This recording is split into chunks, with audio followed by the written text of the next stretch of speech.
Toxic ಚಿತ್ರದ trailer ನೋಡಿದಾಗ ಒಂದು ಐಡಿಯಾ ಬರುತ್ತೆ. ಟಾಕ್ಸಿಕ್ ಸಿನಿಮಾ ಎಂಥದ್ದು ಅಂತೇಳಿ.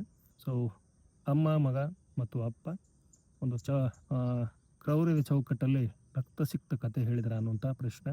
ಸೊ, ಇಲ್ಲಿ ಎಮೋಷನ್ಸ್ ಇದೆ, ಭಯಂಕರವಾದ ಕಥೆನೂ ಇದೆ ಅಂತ ಅನ್ಸಕ್ಕೆ ಶುರು ಆಗುತ್ತೆ.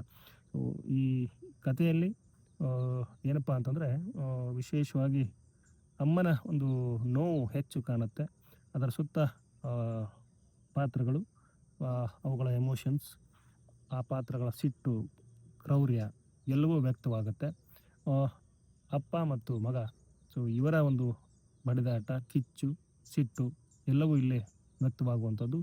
ಒಂದು ಸರ್ಕಸ್ ಅಲ್ಲಿ ಡಾನ್ಸರ್ ನಾಡಿಯ, ಸೊ ಅವರ ಯಜಮಾನರು ರಾಯ, ಇವರಿಬ್ಬರ ಮಗ ಟಿಕೆಟ್, ಹೀಗೆ ಒಂದು ಕಥೆಯನ್ನು ಕಲ್ಪಿಸ್ಕೋಬೋದು ನಾವು ಸದ್ಯಕ್ಕೆ. ಸೊ ಇಡೀ ಸಿನಿಮಾ ನೋಡಿದಾಗ ಬರುವಂಥ ಅಭಿಪ್ರಾಯಗಳು ಬೇರೆ, ಅದರ ಝಲಕ್ ಇಲ್ಲಿ ಇದೆ ಅಂತಲೂ ಹೇಳೋಕ್ಕಾಗಲ್ಲ. ಯಾಕಂದರೆ ನಯನತಾರ ಹೇಳ್ತಾ ಇದ್ರು ಅವರ ಈ ಒಂದು ಟ್ರೈಲರ್ ರಿಲೀಸ್ ಇವೆಂಟಲ್ಲಿ, ಇದು ಏನೂ ಅಲ್ಲ, ಇದಕ್ಕೂ ಡಬಲ್ ಇರುತ್ತೆ, ಟ್ರಿಪಲ್ ಇರುತ್ತೆ ಅನ್ನೋ ಅರ್ಥದಲ್ಲಿ ಹೇಳ್ಕೊತಾರೆ ಅವರು. ಸೊ ಹಾಗೆ 4 ವರ್ಷದ ಶ್ರಮ, ಯಶ್ ಅವರ ಶ್ರಮ, ಗೀತು ಮೋಹನ್ ದಾಸ್ ಅವರ ಕನಸು, ಅದು ಈಗ ಸಾಕಾರಗೊಂಡಿರುವಂಥದ್ದು. ಎಮೋಷ್ನಲ್ ಆಗಿ ಗೀತು ಮೋಹನ್ ದಾಸ್ ಅವ್ರು ಹೇಳಿರೋದು ಏನಂತಂದರೆ, ಯಶ್ ಅವರು ನನ್ನ ನಂಬಿದರು, ಯಾರು ನಂಬದೇ ಇರುವಂಥ ಟೈಮಲ್ಲಿ ನನ್ನ ನಂಬಿ ನನ್ನ ಕನಸನ್ನು ಹೆಗಲ ಮೇಲೆ ಹೊತ್ತು ಮೆರೆದರು ಅನ್ನುವಂಥದ್ದು. ಇದು ಒಳ್ಳೆಯ ಮಾತು. ಸೊ ಈ ಮಾತಿನ ನಡುವೆ ಇನ್ನೊಂದು ವಿಚಾರ ಏನಂತಂದರೆ, ಯಶ್ ಅವರ ಒಂದು ಮಾತುಗಳು ಅದು ತುಂಬ ಮೋಟಿವೇಟ್ ಮಾಡುತ್ತೆ ಎಲ್ಲರಿಗೂ.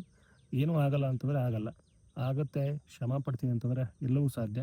ನಾನು ಪಡವಾರಹಳ್ಳಿಯವನು, ನಾನು ಇಂಗ್ಲೀಷ್ ಗೊತ್ತಲ್ಲ, ಸೊ ಇಲ್ಲಿ ಇಂಗ್ಲೀಷ್ ಸಿನಿಮಾ ಮಾಡಬೇಕು ಅಂದಾಗ ಎಲ್ಲರೂ ಮಾತಾಡಿದರು, ಬಟ್ ಈಗ ನಾವು ಮಾಡಿ ತೋರಿಸಿದ್ದೀವಿ ಅನ್ನೋ ಅರ್ಥದಲ್ಲಿ ಅವರು ಮಾತಾಡ್ತಾರೆ ಯಶ್ ಅವರು. ಸೊ ಯಶ್ ಅವರ ಈ ಟಾಕ್ಸಿಕ್ ಒಂದು ಕನ್ನಡದ ಹೆಮ್ಮೆ, ವಿಶ್ವ ಸಿನಿಮಾಕ್ಕೆ ಯಶ್ ಅವರು ಕಾಲಿಡ್ತಾ ಇದ್ದಾರೆ. ಜೊತೆಗೆ ಎಲ್ಲರಿಗೂ ಮೋಟಿವೇಟ್ ಮಾಡಿದಂಗೆ ಇದೆ. ಅಂದರೆ ಏನೂ ಆಗಲ್ಲ ಅಂತ ಕೂತ್ರೆ ಆಗಲ್ಲ, ಮಾಡ್ಬೋದು ಅಂಥೇಳಿ ಯಾರಾದರೂ ಮುಂದೆ ಹೋದರೆ ಯಶ್ ಅವರ ಟಾಕ್ಸಿಕ್ ಮತ್ತು ಯಶ್ ಅವರ ಮಾತುಗಳು, ಯಶ್ ಅವರ ಜರ್ನಿ ನೋಡಿದಾಗ ಗೊತ್ತಾಗುತ್ತೆ.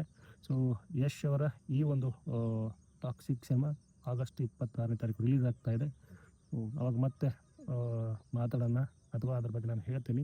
ಸೊ ಈ ಸಿನಿಮಾ ನೋಡೋಣ, ಎಂಜಾಯ್ ಮಾಡೋಣ ಅಂತ ಹೇಳ್ತಾ ನನ್ನ ಈ ಒಂದು ವಿಡಿಯೋನ ಇಲ್ಲಿಗೆ ಎಂಡ್ ಮಾಡ್ತಿದ್ದೀನಿ. ವಿಡಿಯೋ ನೋಡೋದ ಪ್ರತಿಯೊಬ್ಬರಿಗೂ ಧನ್ಯವಾದಗಳು.